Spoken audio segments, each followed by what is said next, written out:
ဂျာမန်တို့ရဲ့ Blitzkrieg ခေါ်လျှက်တစ်ပြက်စစ်စင်ရေးကြောင့်ဘယ်ဂျီယံ၊နယ်သာလန်နဲ့ပြင်သစ်နိုင်ငံရဲ့အကြီးမားဆုံးခံတပ်ဖြစ်တဲ့မက်ချီနော့ကိုပါ6ပတ်ထဲနဲ့သိမ်းပိုက်နိုင်ခဲ့ပြီဖြစ်တဲ့နာသီတို့ဟာပြည်တိန်နဲ့ပြင်သစ်စစ်သားတွေကိုပင်လယ်ကမ်းစပ်အထိတိုက်ထုတ်ထားပါတယ်။ဒါအပြင်လေရင်နဲ့ကျဲချနေတဲ့ဝါဒဖြန့်မှုတွေမှာမင်းတို့ကိုဝိုင်းထားပြီးမို့လက်နက်ချရင်အသက်ရှင်မယ်ဆိုတဲ့စာရွက်တွေနေရာအနှံ့ကြားမှာဒဏ်ကက်ကမ်းခြေကမဟာမိတ်စစ်သားတွေဟာဂျာမန်တို့နဲ့ပင်လယ်ကြီးကြားမှာပိတ်မိနေကြပြီဖြစ်ပါတယ်။ရေရှာလိုက်ဆေးလိပ်တို့ရှာလိုက်လုံနေစဉ်နောက်ကလိုက်လံပစ်ခတ်နေတဲ့ဂျာမန်တို့လက်ကနေတအူးထဲလွတ်မြောက်လာတဲ့တွန်မီဆိုတဲ့စစ်သားဟာလက်နက်ငယ်အချို့နဲ့ခံစစ်ပြင်နေတဲ့ပြင်သစ်စစ်သားအချို့ကြောင့်လွတ်မြောက်ဖို့ကမ်းခြေမှာသိန်းနဲ့ချီစောင့်ဆိုင်းနေကြတဲ့စစ်သည်တွေထံရောက်လာပါတယ်။အခြားလူတွေနဲ့ဝင်ရောက်တမ်းမစီခင်အပေါ်သွားနေတဲ့တွန်မီဟာသူ့အနီးမှာလူတယောက်ကိုမြေမြုပ်နေတဲ့စစ်သားတို့တွေ့တာနဲ့အနားကပ်သွားတော့လူသေးထံကအဝတ်စားတွေယူဝတ်ထားပုံရတဲ့ထိုစစ်သားဟာတွန်မီကိုရေတောက်ခွင့်ပေးပါတယ်။အဲဒီနောက်အင်္ဂလန်ကိုပြန်ဖို့တန်းစီတဲ့အခါဒါကလက်ပစ်ဘုံအဖွဲ့လို့အသိပေးလာတဲ့အတွက်လူနာတွေကိုတန်နေတဲ့ဆေးတပ်သားတွေကအရင်ပြန်ခွင့်ရမှန်းနားလည်လိုက်ပါတယ်။ဒီအချိန်ကောင်းကင်ကထိုးဆင်းလာပြီဖြစ်တဲ့ဂျာမန်လေယာဉ်တွေဟာတန်းစီနေတဲ့လူအုပ်ကြီးထံဝင်ရောက်ပစ်ခတ်ပြီးပြန်သွားကြပါတယ်။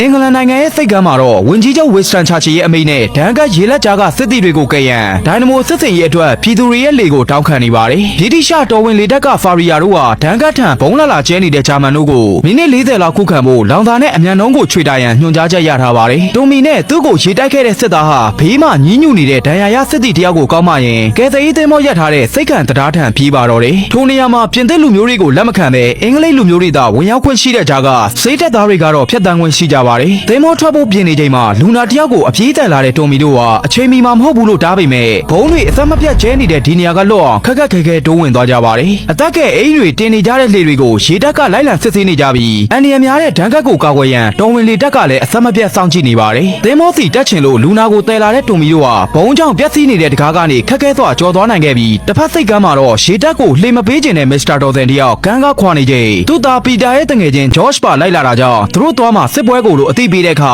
သူကအသုံးဝင်မှာပါလို့ပြန်ဖြေပါတယ်။လေမူဖာရီယာတို့ဟာနောက်ကလိုက်ပြစ်နေတဲ့ရန်သူလေလက်ကမောင်းပြေးနေရပြီးလူနာတယ်လာတဲ့တွန်မီတို့နှစ်ယောက်ကိုနောက်ထပ်သွားကူဖို့နှင်ထုတ်နေပေမဲ့အတူလိုက်လာတဲ့ဂစ်ဆန်ကတရားအောက်မှာပုံနေလို့လိုက်ဆင်သွားပါတယ်။ပြင်သစ်ကိုဦးတည်နေတဲ့အရက်သားလေတွေဟာအဆောင်ချက်လိုက်လာတဲ့လေရင်တွေနဲ့အကြောက်တရားကိုပိုက်ခါငြိမ်သက်စွာပြန်လာနေတဲ့စစ်သားတွေကိုငေးကြည့်နေပါတယ်။ရန်သူလေရင်တစ်စင်းကိုပြစ်ချနိုင်လိုက်တဲ့တော်ဝင်လေတပ်